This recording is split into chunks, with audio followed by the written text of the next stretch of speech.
Hello, আসসালামু আলাইকুম। Welcome back to my channel. আজকে চলে আসছি একটা পাঁচমিশালি সবজির রেসিপি নিয়ে। তো এখানে হচ্ছে আমি মিষ্টি কুমড়া, চিচিঙ্গা, বেগুন, আলু আর টমেটো দিয়ে এই ৫টি সবজি দিয়ে আজকে সবজিটা তৈরি করব। তো এখানে দেখতে পাচ্ছেন আমি চৌকো চৌকো করে মিষ্টি কুমড়া, আলু, বেগুন, তারপর হচ্ছে চিচিঙ্গা এগুলো কেটে নিয়েছি।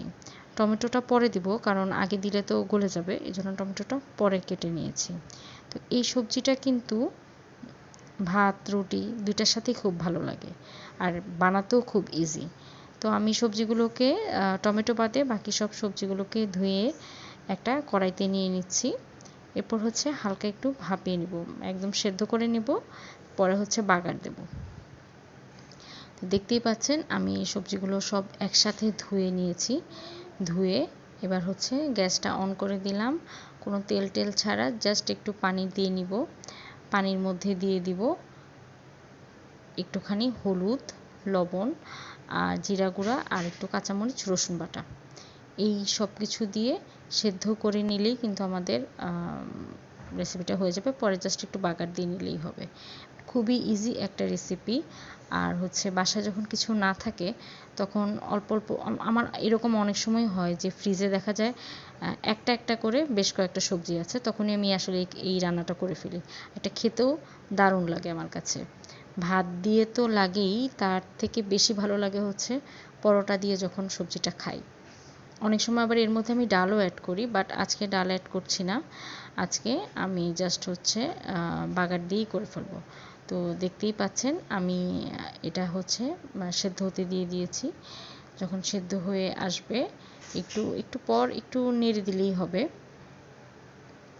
তো সেদ্ধ হয়ে আসলে এর সাথে কিন্তু হলুদ, লবণ, কাঁচামরিচ, রসুন বাটা আর একটুখানি জিরার গুঁড়া দিয়ে তারপরে ঢেকে দিব। ঢেকে সেদ্ধ হবে। সেদ্ধ সেদ্ধ যখন হয়ে গেল, আমি এখানে দেখতে পাচ্ছেন পানিটা শুকিয়ে আসছে। এই মুহূর্তে দিয়ে দিবেন টমেটোটা এই মুহূর্তে দিয়ে দিবেন। তারপরে ২-৩ মিনিট পরেই টমেটোটা একদম সেদ্ধ হয়ে যাবে। টমেটোটা দিলে একটু টক ফ্লেভার আসে, যার কারণে হচ্ছে খাবারের সবজিটার টেস্টটা কিন্তু অনেক গুণ বেড়ে যায়। তো আপনারা এখানে দেখতে পাচ্ছেন পানিটা একটু আছে, আমি পানিটা আরেকটু শুকিয়ে নিব। আরেকটু শুকালেই হয়ে যাবে। আর এটা কিন্তু একটু ভাঙা ভাঙা খেতে মজা লাগে। তো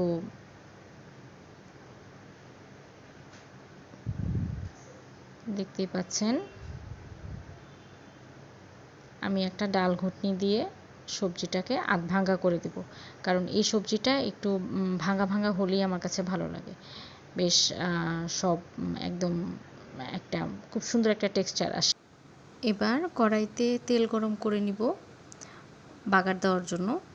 তো তেলটা যখন একটু গরম হয়ে আসবে তখন এর মধ্যে পেঁয়াজ দিয়ে বাগার দেব। তো এক্ষেত্রে আপনারা বাসায় যদি পাঁচফোড়নটা থাকে, আপনারা যদি পাঁচফোড়নটা খেতে পছন্দ করেন তাহলে কিন্তু পাঁচফোড়ন দিয়েও একটা বাগার দিতে পারেন।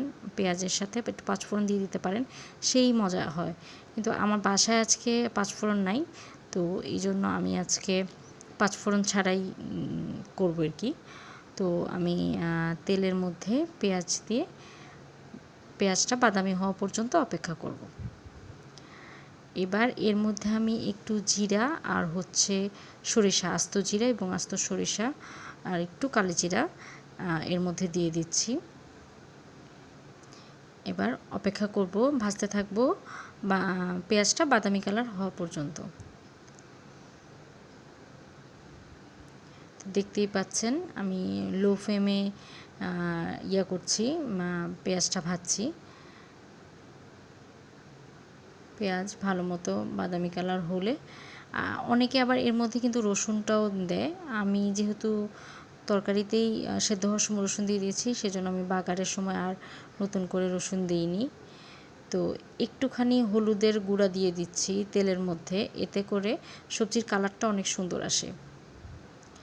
তো এবার হচ্ছে আমি এর মধ্যে সবজিটা দিয়ে দিচ্ছি, সেদ্ধ করে রাখা সবজিটা দিয়ে দিচ্ছি। দিয়ে তেলের সাথে বাগারের সাথে ভালো মতো মিশিয়ে নিচ্ছি।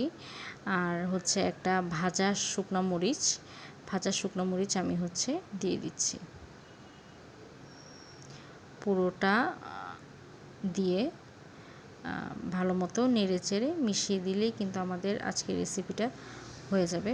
যদি আপনাদের আমার এই রেসিপিটা ভালো লাগে তাহলে আপনারা বাসায় ট্রাই করে দেখতে পারেন। এটা আসলেই খুব মজা আর খুবই ইজি টু কুক।